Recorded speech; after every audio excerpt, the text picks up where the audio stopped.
Aktor sekaligus pembawa acara Hamish Daud menyambangi Polres Metro Jakarta Selatan pada Kamis, 6 November 2025. Hamish tiba sekitar pukul 14.26 WIB didampingi dua kuasa hukumnya, Sandi Arifin dan Wijayono Hadi Sukrisno.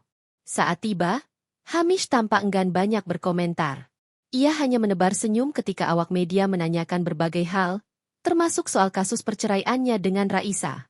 "Entar dulu dong, pertanyaan, yang lain nanti," ujar kuasa hukum Hamish, Sandi Arifin, di Polres Metro Jakarta Selatan, Kamis. Hamish hanya menjawab singkat saat ditanya soal kondisi kesehatannya. "Baik, alhamdulillah. Sehat, sehat, sehat," ucap Hamish sebelum masuk ke gedung Polres Metro Jakarta Selatan.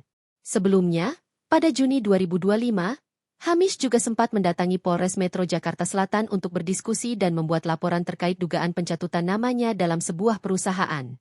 Laporan tersebut dibuat sebagai respons atas maraknya pemberitaan dan konten di media sosial yang dinilai menyudutkan serta merugikan nama baiknya.